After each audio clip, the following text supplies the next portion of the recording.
Alright, hello, magandang araw mga kaibigan. Andito tayo ngayon sa Lilac. Para sa mga taga Lower Antipolo or specifically mga taga Pransya, may isi-share akong daan dito sa may Kupang na tatagos ng Peña Francia. So, para hindi na tayo dumaan ng Marcos Highway at makipagsiksikan pa dun sa traffic. So, mula dito sa Lilac. So, mula dito sa Lilac, akit tayo ng panorama. Yan. So nag-start tayo 4:08 sa aking orasan. Tingnan natin kung ilang minutes tayo makakarating ng Peña Francia. Diretsuhin lang tong panorama hanggang dulo actually. Hanggang bago makarating ng Bayaga. Ang panorama ay sakop ng Marikina. So ito yung boundary ng Marikina at Antipolo. So itong dinadaanan natin ngayon ay sakopan ng Marikina. Makikita nyo yung arko ng Kupang. Ayan, papasok na tayo ng Barangay Kupang. Antipolo na to. Wow. Yeah, Barangay Kupang. Ang isa sa pinakamalaking barangay sa Antipolo. At alam nyo ba, pagdating sa budget, Kupang nga may pinakamalaking budget sa Antipolo. Nabasa ko yan somewhere eh. Yan, pagdating dito sa may Kupang, kasi pag kumaliwa ka dyan, Bayaga, ito yung 7-Eleven, dire-diretso lang tayo.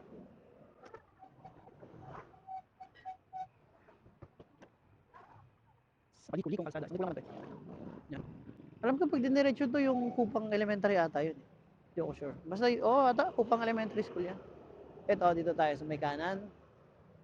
Ito, dalawa to, sanga to. Ang kaliwa ay paakyat ng doon sa dadaanan natin papuntang Pransya. Ang pakanan is yung daanan papuntang Orovista, Crestview, Tres Hermanas, yan. Next time dadaan tayo dyan, papakita ko sa inyo. Pero may oras yan ha, Monday to Friday, 5 a.m. to 6 p.m. lang ata. Daan. Diretso natin tong ahon na to. So again, kanina umalis tayo sa may, or nasa Lilac tayo kanina mga 4:08. 4:11 na, so 3 minutes na ang nakalipas. Kaliwa tayo, ay kanan. Sorry, kaliwa. Kaliwa, yun yung Kupang National High School. Dito tayo sa kanan. Nakalimutan ko yung tawag sa lugar na to eh. Ano ang tawag dito? Bossing! Boss! Ano nga pong tawag sa lugar na to? Purokdos. Sa Purokdos? Plaza. Thank you. O, Purokdos Plaza daw. Yan, dire-diretso lang to. Bababa, madulas.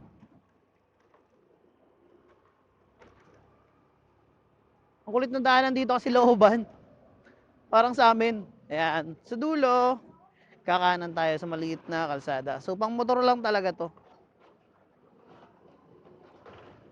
Yan. Dadaan kayo sa looban.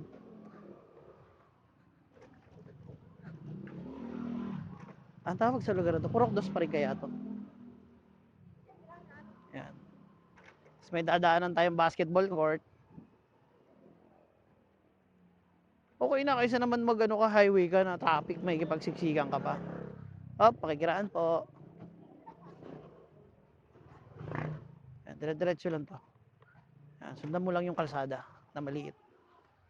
So, baba. Alright. Uy. Dahan-dahan ka lang talaga. Kung maselang ka sa motor, huwag kang dumaan dito. Kasi may lubak talaga. Hindi mo yung daanan ng tao na pinilit, na pinilit daanan ng motor. Ayan. Ayan, tapos may dadaanan kang kawayan na nagubat. Anong tawag sa lugar na to? Sabi nyo nga sa akin anong tawag sa lugar na to, nakalimutan ko na. Yan! At eto na nga, andito na tayo sa Pransya. Sakop na to ng Pransya kung di ako nagkakamali.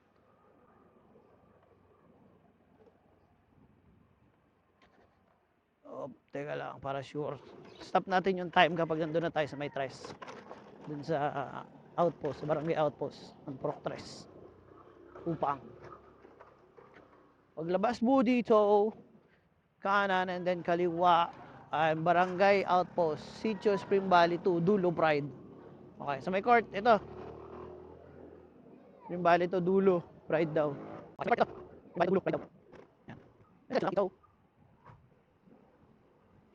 Yung light ko. Tapos, may 7-Eleven na rin palang bago dito sa Tres. Ito, 7-Eleven.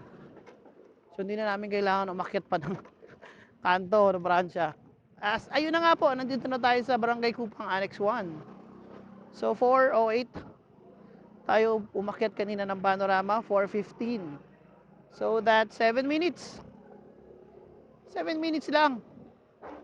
Mula Lilac hanggang Pransya, 7 minutes, nandito ka na. Hindi ka na nakipagsiksikan sa Marcos Highway, hindi ka na na-traffic. Bukas yung daan na yun, 24 hours, kasi nakadaan na kami doon ng kapatid ko, alauna, wala namang harang.